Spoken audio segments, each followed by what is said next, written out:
O repórter setorial abre o último bloco falando de política. Você vai acompanhar com o nosso comentarista José Carlos Cataldi a segunda parte da entrevista especial com o assessor de imprensa da Câmara dos Vereadores de Taubaté. Ele analisa os maiores desafios enfrentados para as eleições municipais de 2016.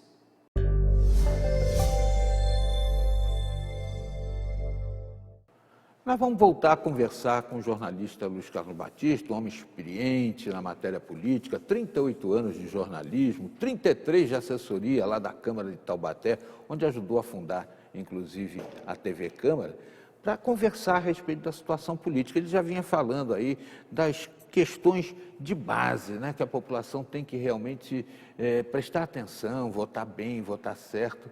Mas agora estamos falando da fiscalização.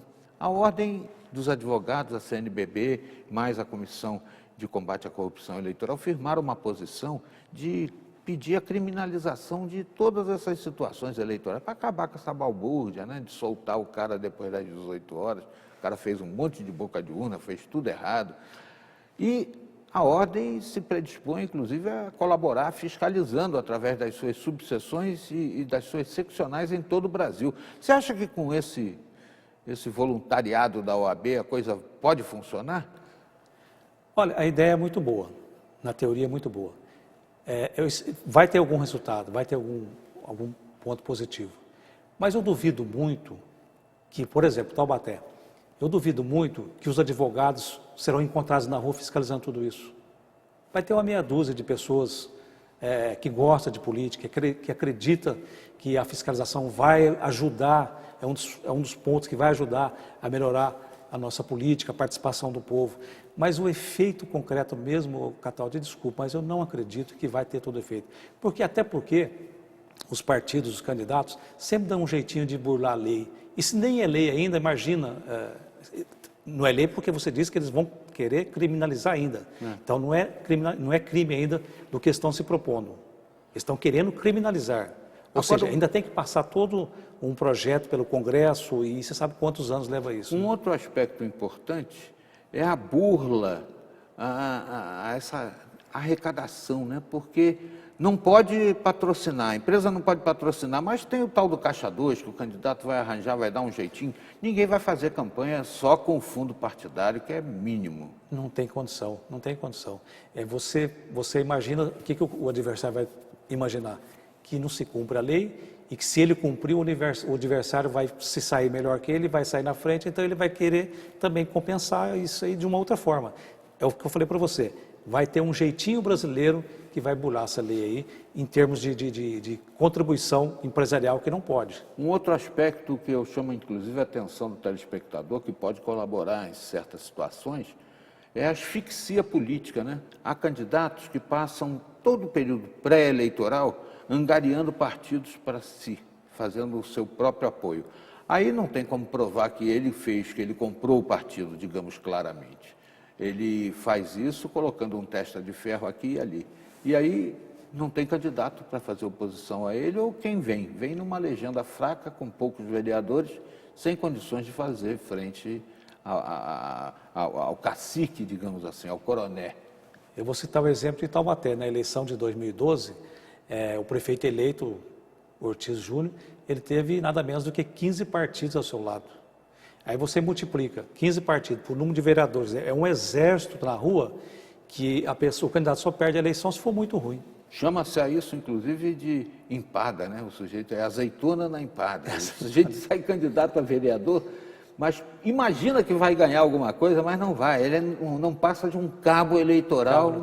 Está sendo usado, credenciado, né? Está sendo usado.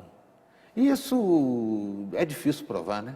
É difícil, é muito difícil. Eu falei para você, na teoria é muito bonito, mas na prática eu estou pagando para ver. Gostaria até que funcionasse, né? Que fosse toda aquela eleição franciscana, né? Porque vai ser uma mudança brutal, radical. E os candidatos vão ter que ter algum cuidado, claro, mas com certeza dá um jeitinho de... Será que o fim das coligações seria a solução para esse tipo de problema da asfixia política? Pode ser, Cataldi. Eu não tenho uma opinião formada sobre isso, viu? Tem hora que eu acho que sim, tem hora que eu acho que não. É uma coisa muito... Só na prática para a gente ver se funcionaria ou não. Porque, veja bem, Como é que você vai provar que um outro partido, que não é coligado com o partido do candidato a prefeito, não vai apoiá-lo? Eles não estão oficialmente, eu estou dizendo, oficialmente não estão coligados, mas pode lançar um candidato a testa de ferro só para boi dormir, como se diz na gíria popular, e apoiar aquele que lhe interessa. Isso não é esse o problema. Eu acho que a solução de um país não é aí, não é ficar fatiando, vamos resolver isso aqui, isso aqui. É a consciência política que o brasileiro tem que ter. Repito, o brasileiro tem que gostar de política para mudar o que está aí. Se não gostar de política, quem gosta faz o que faz. Nos casos, partido político é um câncer? Não, você não tem outro caminho.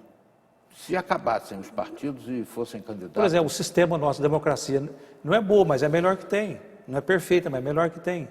Se acaba o partido, você vai fazer o quê? Qual o nome que você vai se dar à coisa? Candidatos avulsos, cada um...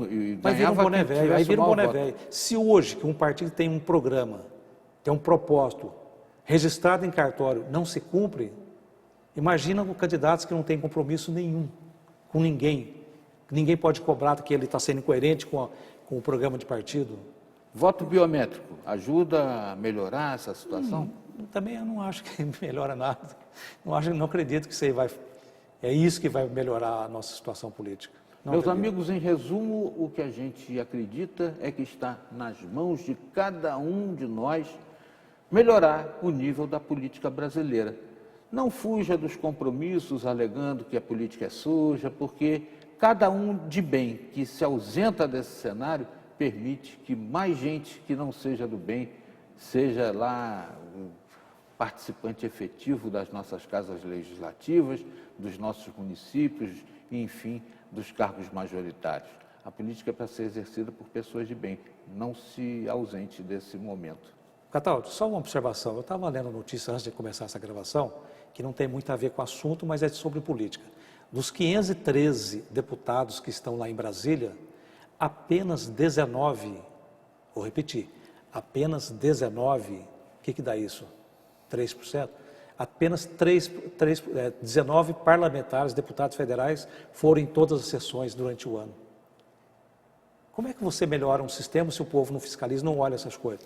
Olha, não seria o caso de pegar o nome dos 19, esse aqui nós vamos manter, o resto nós vamos dar um jeito. Eu quero agradecer muito a presença do Luiz Carlos Batista, jornalista experiente, que veio trocar aqui conosco a sua experiência e nos trazendo aí informações relevantes e importantes a respeito da política brasileira e do que a gente espera para as eleições de 2016. Obrigado, Luiz Carlos, pela presença. Eu que agradeço.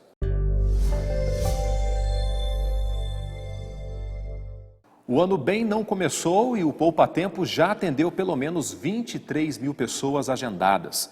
O Poupa Tempo reúne em um só lugar vários órgãos prestadores de serviços para oferecer um atendimento integrado ao cidadão. O posto Poupa Tempo, ele é um posto assim, totalmente voltado à prestação de serviço aos cidadãos, né, à comunidade. Então, assim, ele acaba sendo um facilitador, né? Houve uma perda de um RG, uma perda de documento, a CNH que está vencendo, precisa ser renovada, então acaba sendo um facilitador mesmo. Ele vem aqui, ele resolve toda a sua pendência de documentos, toda a sua demanda é resolvida e depois só retirar a documentação. No Vale do Paraíba, as unidades de São José dos Campos e Taubaté são as que mais se destacam pelo maior número de atendimento. Andressa Masson escolheu o Poupa Tempo de Taubaté para tirar a primeira via da carteira de identidade dos seus filhos. Ela agendou o atendimento e foi à unidade para solicitar o serviço. Foi no Poupa Tempo que a Alice e o Miguel saíram com seus primeiros RGs. Eu entrei no site, fiz o agendamento. Na terça-feira já tinha agendamento para hoje, vários horários do dia. Assim como a Andressa, Luciano Lemes também vai ao Poupa Tempo. Com frequência, ele utiliza o Acesso a São Paulo, serviço de inclusão digital. E eu uso o Acesso como entretenimento, né? O serviço do Acesso tem meia hora de uso, né? E se eu quiser utilizar de novo, eu posso utilizar quantas vezes eu quiser. O Poupa Tempo disponibiliza uma gama de mais de 500 serviços ao consumidor, entre emissão de carteira de identidade, licenciamento de veículos, carteira de trabalho. Mas eis que surge uma dúvida: será que aqui O consumidor poupa mesmo seu tempo? São excelentes, prestados com a maior atenção. Todas as informações que a gente precisa, eles sempre prestam. E realmente o nome faz jus aos serviços porque poupa o tempo da gente mesmo. Mas é lógico que poupou, viu? O Taubaté merecia poupar tempo e foi ótimo pra gente. Tudo que eu necessito eu encontro aqui. Agiliza muitas coisas. O Brasil precisa de agilidade. Com certeza. Todos os serviços do Poupa Tempo são organizados por senhas. E, em alguns casos, é necessário um agendamento prévio. No caso do RG e da renovação do CNH, esses atendimentos precisam ser agendados. E ele pode fazer o agendamento pelo site do Poupa Tempo, pelo Disque Poupa Tempo, que é o canal, né, o 0800, e também presencialmente no posto que ele escolher. Proibição do comércio da pílula contra o câncer divide opiniões entre pacientes e profissionais de saúde. Resultado dos testes com o medicamento devem ficar prontos em 2 anos. No Brasil, a cada 15 minutos morre uma pessoa nas estradas. A maioria dos acidentes se deve à imprudência. Cada vez mais, a redução de estômago é um dos tipos de tratamento mais procurados no combate à obesidade. Reportagem mostrou os cuidados que os pacientes devem ter ao procurar a cirurgia. Esses foram os destaques dessa edição. Quer ver mais? Acesse então repórtersetorial.com. Visite também nossa página no Facebook e o nosso canal no YouTube. Um abraço para você e até o nosso próximo encontro. Tchau!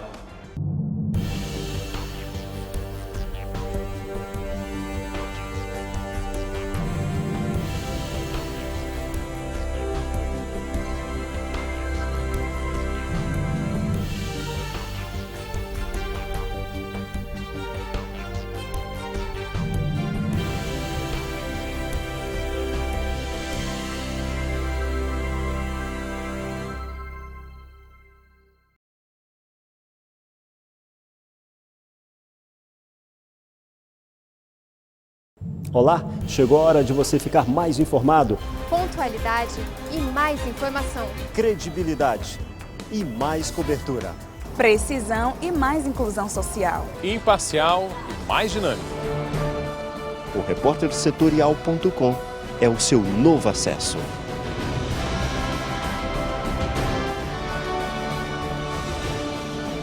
É nossa terra no ar. Bem-vindo ao Repórter Setorial.